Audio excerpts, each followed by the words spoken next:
通常だとあんまり道具をアンジェリカで、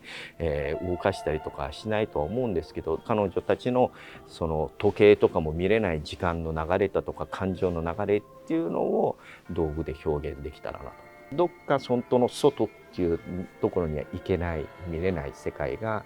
逆に死に、アンジェリカを死を選ぶ瞬間にですね、何もなくなる、本当に自分と自分の心と子供への思いだけっていうふうに表現したかったなと。母親として一回しか子供を生まれた瞬間に抱くことができず、会ったことがない。それを受け止めながらも、でもやはり人間として母親として今はどう生きてるのかって知るっていう権利はある。このソランジェリカは最後には奇跡が起きたのか、彼女の中では子供が見えるっていうのが大事なのかな。舞台でもそのアンジェリカにしかこの奇跡は見えてはいけないと。お客様もこれは見てはいけないものなんじゃないかなっていうところから作ってます。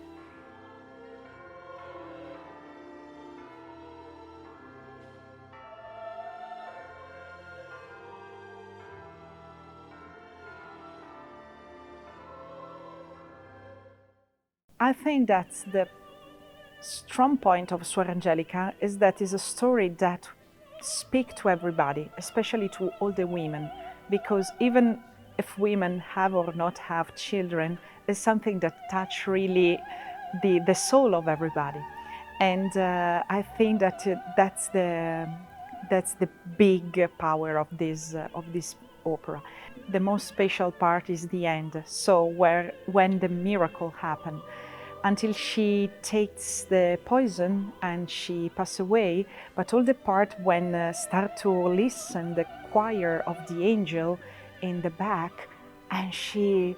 understands that even in the worst moments, so during the death, there is hope.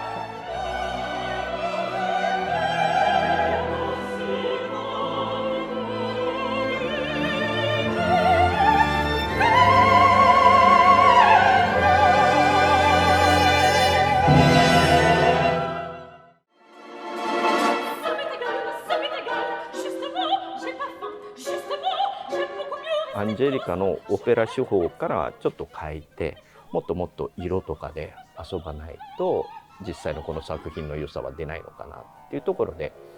ちょっとこの絵本を見るような、映像を使ったりとか、衣装にもすごく色を使って、今回は表現していますね。このラヴェルの子供と魔法に関しては自由というテーマなのかな。そのリベルテっていうのが子供が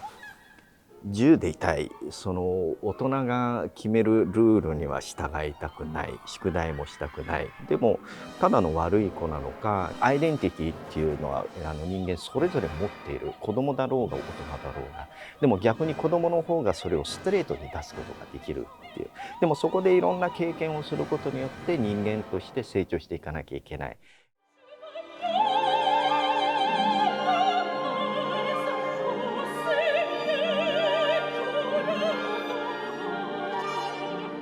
It's a child, so it's really important to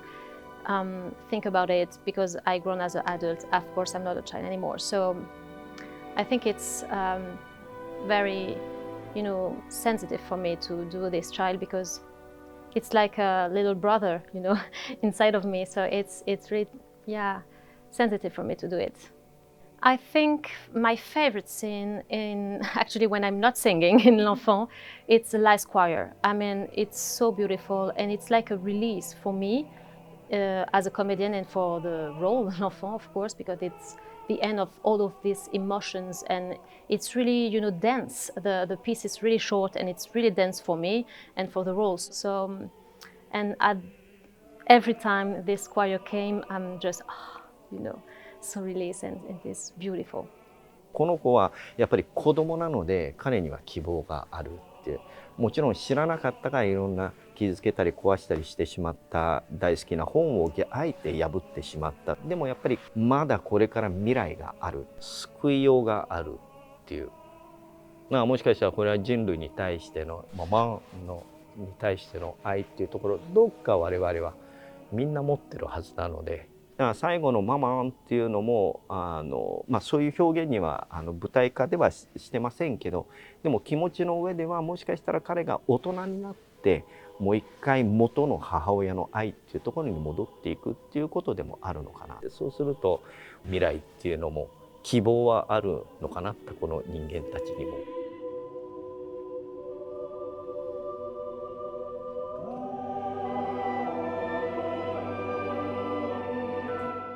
どちらも1時間に満たない作品なんですけれども、ぎゅっとそれぞれの作曲家のエッセンスをこう詰め込んで、箱庭とか盆栽っていうのが日本にはありますけど、大自然の風景をぎゅっとこうね、小さい世界に詰め込んだようなところがありまして、大変魅力的です。どちらの作曲家も割と、後期の方に分類される作品なので、やっぱりその過去の作品のちょっとエコーが聞こえてくるところがありましてね、そういうところでも楽しんでいただけるかなと思います。オーケストラは東京フィルハーモニー交響楽団で、新国立劇場でね、本当に長年、たくさんのオペラを演奏してきてるわけですけれども、それぞれのその音楽にふさわしい音をね、ちゃんと出してくると。作品の作り方としては、そのプッチーニの作り方、ラメルの作り方、フォルツァーノ・コレッテの作り方は僕は全然違うなと思いましたので、もう極端にもうそれぞれの色で攻めた方が逆に共通点が見えてくるんではないかなっていうことですね。お客様が見ていただいて感じてほしいっていうことではありますけど、やっぱりその愛っていうテーマはもちろんありますし、それとやはりデシデリオっていうことと、その自由って、この3つっていうのが人間のテーマの中に入ってる中で、この世界と実際に生きてる世界っていうこのバランスっていうのも2つの作品の共通点なのかな。